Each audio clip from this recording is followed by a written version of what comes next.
une politique. Vous souhaitez réagir à cette émission, n'hésitez pas de nous écrire sur la page Facebook de Film Guinée ou la chaîne YouTube de Film 24. Ici, nous allons relayer vos différentes réactions en direct dans cette émission. Kerno Souleymane Diallo, bonsoir et bienvenue. Bonsoir Vicky, bonsoir à tous. Alpha Mamadou Diallo, bonsoir. Bonsoir Mustapha, bonsoir à tous. Baouri, président de l'UDRG, monsieur Ba, bonsoir et bienvenue. Bonsoir et bonsoir à tous les auditeurs et les téléspectateurs également. Ouais. Dalaba, Kerno Souleymane, plongé dans des séries de violences. D'abord, il y a eu ces affrontements entre les deux communautés pour un territoire donné. Ensuite, hier, lors de l'appel à manifester du FNDC, des violences qui ont éclaté, des prisonniers qui se sont évadés de la prison civile de la ville. Et comme il fallait s'y attendre justement, très tôt ce matin, Dalaba s'est réveillé avec une forte mobilisation des forces de l'ordre venues de Mamou. Ben oui, je crois que vous l'avez dit, il fallait s'y attendre parce que tout simplement, toutes les conditions ont été créées pour qu'on en arrive là. Hélas, rien n'a été fait pour nous éviter un tel spectacle, une telle désolation, j'allais dire. C'est comme une sorte de remake de tout ce que nous avons connu dans ce pays durant sa soixantaine d'existence dans l'indépendance. Oui. Malheureusement, surtout pendant la période dite démocratique. Hélas, c'est vrai qu'avant, il y a eu d'autres problèmes, il y a eu d'autres victimes, il y a eu d'autres cas regrettables, mais pendant la période dite démocratique également, le pays n'a pas été épargné. Oui. Les Guinéens n'ont pas été à l'abri et c'est comme si on n'était pas prêt à s'arrêter parce que tout simplement, en tout cas de mon point de vue, jusque-là, les autorités qui se succèdent à la tête du pays ne prennent pas l'entièreté de la mesure de la situation pour décider, pour prendre la décision qui s'impose, alors que c'est pas plus compliqué que le fait d'écouter, d'avoir une oreille attentive, d'écouter ses interlocuteurs et de discuter des choses que nous avons en commun. Oui. D'autant plus que, jusqu'à la preuve du contraire, nous ne sommes ni dans un empire, ni dans un royaume. Et du coup, les citoyens qui ont en partage ce pays ont tous, en tout cas, en commun ce pays. Oui, non seulement réclament quelque chose qui pourrait justement... ont des droits qui leur est, en tout cas, jusqu'à la preuve du contraire, loisible de réclamer. Mais le fait de déployer ces forces de l'ordre, est-ce que finalement ce n'est pas faire le médecin après la mort, puisque avant que le FNDC appelle les uns et les autres à manifester, oui, il y avait quand même ces violences entre ces deux communautés, même si ce n'est pas dans la commune urbaine, mais il y avait la tension dans cette zone.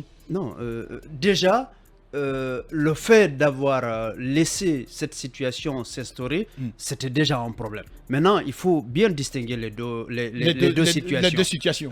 Parce que la première dont vous parliez, c'est-à-dire du côté de Mafara, c'est vraiment un problème communautaire. Encore une fois, il est regrettable de rappeler qui pouvait bien affecter la commune urbaine. Absolument, oui. Mais derrière, il faut déjà rappeler que tout cela n'est que la résultante d'une politique qui a été créée et entretenue dans ce pays pour diviser des habitants qui avaient coexisté de façon pacifique depuis l'aube des temps. On a créé une histoire de Mandindialom pour dire à certains habitants qu'ils ont le droit de s'en prendre à d'autres au nom de je ne sais quel... Donc ce sont les conséquences des politiques qui ont existé bien avant la transition du 5 septembre. Malheureusement, la sécurité de ceux qui sont exposés, de ceux qui sont envahis, ne préoccupe pas les autorités. Par contre, elles sont plutôt préoccupées par le fait de savoir que ce qui les représente, en termes de pouvoir, en termes d'autorité, doit exister, doit être préservé au prix des vies humaines. Oui. Et c'est ce qui risque d'arriver au niveau de la commune urbaine où, vous l'avez signalé, il y a une présence massive. Oui.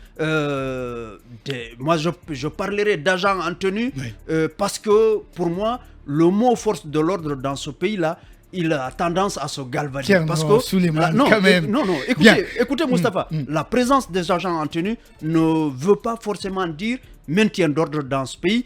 Par contre, ça rime généralement avec du sang versé et même parfois des Pourtant, vies. pour le moment, on n'en est pas arrivé là pour le cas de Dalaba. Je touche du bois Bien. du côté de Dalaba, mais vous savez, du côté de Conakry, hier, on a encore déploré. Oui, des cas de mort. On va en parler avec notre invité. Alors, Alpha Mamadou, est-ce que justement les autorités régionales de Mamou et préfectorales de Dalaba pouvaient anticiper sur cette situation? Oui, je pense que c'est bien possible. C'était bien possible. Hein? Et comme on dit souvent, gouverner, c'est prévoir. Il faut savoir anticiper les choses. Quand une situation est là, elle couvre, elle est latente, c'est intéressant que les autorités sachent anticiper, prendre la mesure de la chose avant que ça n'explose. C'est ce qui est arrivé, vous l'avez rappelé, c'est deux sous-préfectures, deux communes rurales de Dalaba. Il s'agit notamment de Mafara et de Kourou. À un moment donné, Mafara, c'est vrai, c'était une sous-préfecture depuis très longtemps.